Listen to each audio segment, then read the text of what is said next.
Hello, everybody, and welcome to DC Time. I'm Dean. I'm Chris. Thanks again for joining us. We're going to read from article from Unsearchable Riches. So Chris brought that. We're going to read that, just start from there and see where the show goes. So, yep.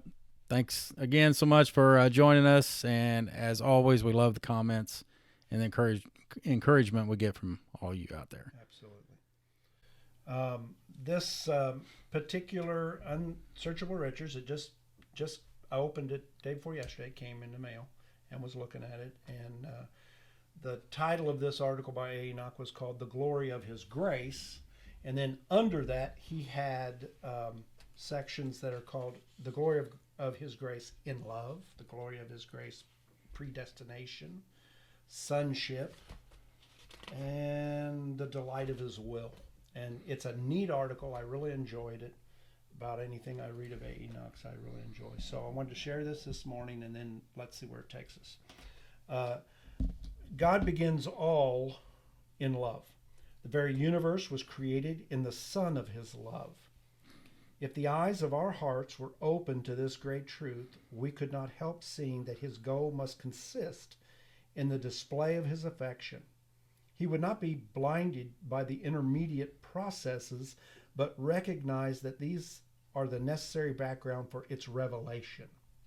God is love, hence He must commence and consummate all in love, even though the path between is wet with weeping and hard with hatred and dumb with dread and death.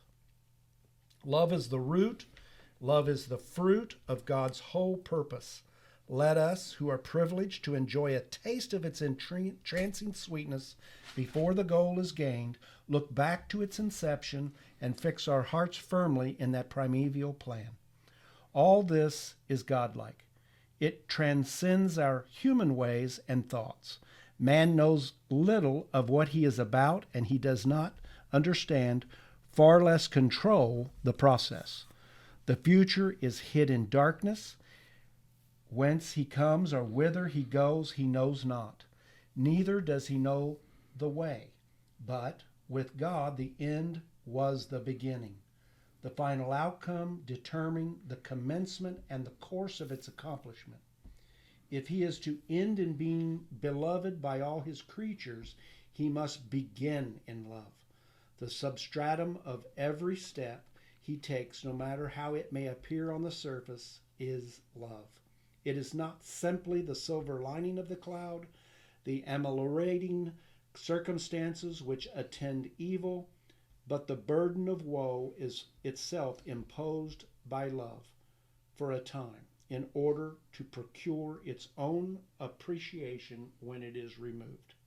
Substratum was one of those words I had to look up. It was sort of under the foundation. It's the rocks, the pebbles, it might be a foundation, and then that which is underneath the foundation. And then that ameliorating was basically to make more tolerable or to improve a situation. Really enjoyed it. He quotes from Colossians 1:13 through 16. I want to go to that now, but I want to read to you 13 through 17. First Colossians 1:13 through 17. Who rescues us out of the jurisdiction of darkness and transports us into the kingdom of the Son of His love, in whom we are having the deliverance, the pardon of sins, who is the image of the invisible God, firstborn of every creature. For in Him is all created, that in the heavens and that on the earth, the visible and the invisible, whether thrones or lordships or sovereignties or authorities, all is created through Him and for Him. And He is before all, and all has its cohesion in Him. Now, I added the 17th verse in this particular case, and I did for a reason. Dean and I have been sharing things back and forth, interesting things. Norman had sent me an email a while back, and I just finally got to it, and there was a discussion about a protein molecule called laminin. I watched the video that accompanied it, and it was all about this molecular structure that's, I think they even called it, it is a basement protein. It's foundational, and there's many things about it I don't understand. It's gets very technical, but it is a base protein. It has many qualities about it. It does things we don't quite still understand. We're still studying it, but we know that it's incredibly important for structure. It is important for all of our organs, and it has an adhesive quality. It keeps everything together, which immediately made me think of Colossians 1:17, and he is before all, and all has its cohesion in him. That was a neat parallel that we see in our molecular structure that obviously the Father created, and then we see cohesion. It all has its cohesion in him in Colossians. I just like that. Mm-hmm. That's beautiful. And I really appreciate that. I read through that before we started this, but now when Chris read that again, it's like, wow, there's so much There's there. a lot there, yes. And just starting the first line hit me when you read it. Read that again. I wanted to go back. Talking about all this science stuff. And our technical materials are falling down all around us. We're completely falling apart. This is the third time we've stopped the camera. Completely falling apart. Mike's going in and out. Video blanking in and out. Right? Yeah. Phone calls coming in. Stopping the video. It's all the way it's supposed to be. It's all science. Your science project. Yeah, that's what it was. The Something science. about something's burning. Yeah. Yeah. Science fair project. God begins all in love. The very universe was created in the Son of his love. If the eyes of our hearts were open to this great truth, we could not help seeing that his goal must consist in the display of his affection. We would not be blinded by the intermediate processes, but recognize that these are necessary background for its revelation. That's all. That's the whole contrast thing. Yeah, it's huge. But the processes and the circumstances we go through display his love eventually. I mean, we see it. And that's what, like I said, within, he's talking a little bit about what we view as being all these distractions, like we've talked about. Yeah. And they become distractions. That's a big thing within the world, within everybody that studies. Like you said, you're talking about lamina and all these things we don't even understand, and how some of the minds, the great minds, will study the universe and our body and how it's all made, and they're fascinated and they know there's more to it, but they can't quite figure it out. But then there's a big problem with evil and how to explain that. And he's touching on that. Right. But he's touching on it in a way to where you can see what he believes, that it's we're not seeing the full picture. We are going to eventually see that, okay, these things were all very necessary. They are for a reason. It is a process that we go through, even though right now in our minds, it's devastating. The evil and our world, and like I said, death itself, these things become devastating. How do we cope? Some then can't even believe in a God just because of evil. Mm-hmm. But I agree with him. I think there's a great God out there for sure. Everything's come out, of him. It's an amazing, beautiful story of love that we're going to eventually understand to a greater extent. Yeah, that is exactly. I was thinking of the place here where he says, whence he comes or whither he goes, he knows not. That's talking about man. Neither does he know the way. But with God, the end was the beginning. The final outcome determined the commencement and the course of its accomplishment. Is it Isaiah 46:10 that says he tells the end from the beginning? I'll have to look. I'd have to look. I can't remember for sure. But that's what that made me think of, was he tells the end from the beginning.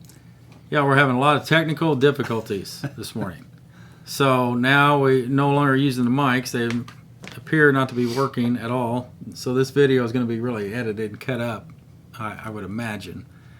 So we're going old school here now. Sound's going to be different. But we're going to wrap this up a little bit. Chris just had a thought. We love when science complements what we already know about the Father. And even the scientists are figuring things out, that everything has a design. Many scientists are agreeing now there is a design to things. One of the other things, recent video, a man was sharing about the story of Sodom, and that God rained down fire and brimstone. And this guy, I want to say, I may be wrong, but I want to say he had a chemical background, I think, or something. He made some correlation with chemistry, and he said, do you know what brimstone is? There was 5 or 6 other people on the panel there, and brimstone is also sulfur, and we use sulfur even today to purify things.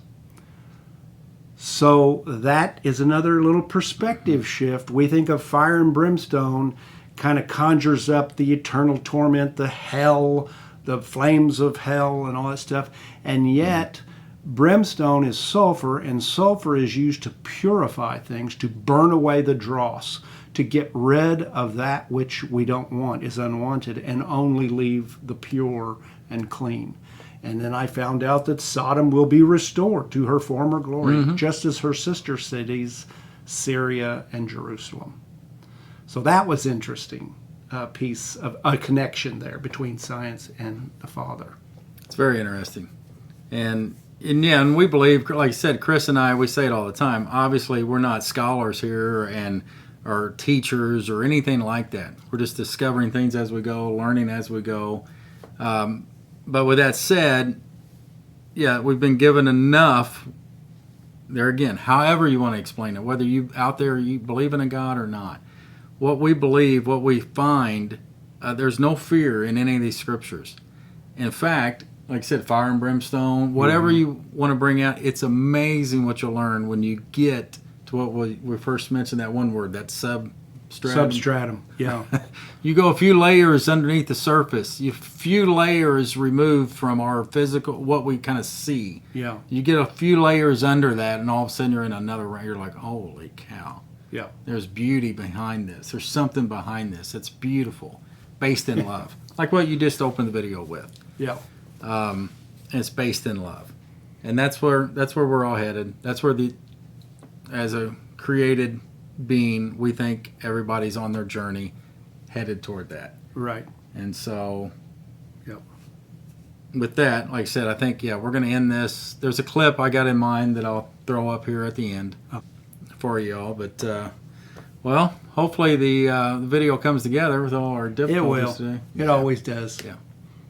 Dean does a great job with editing on Thursday night before you guys see it Friday morning, so I appreciate his work doing that. So all have a great week. We love you all. We'll see you again real soon. Yeah, see you next week. Bye. And our solar system is part of a giant galaxy called the Milky Way. Looking from above Earth's North Pole, our entire solar system races clockwise around the galactic center at about 792,000 kilometers per hour. Our whole galaxy is also moving through the universe of the cosmic microwave background radiation. It is visible in every direction, controlling for the movements we've already talked about relative to this infinite cooling baby picture of the universe, the first and oldest detectable light. We are headed, riding along in the Milky Way, in the direction that the constellations of Leo and Virgo are to us, at a speed of 2.1 million kilometers per hour, towards a thing we don't fully understand yet, simply called the Great Attractor. This is how you, on Earth's surface, are moving through the universe aboard Spaceship Earth. You didn't buy a ticket for this ride. Your parents signed you up without asking. But nonetheless, it is quite literally the ride of your life.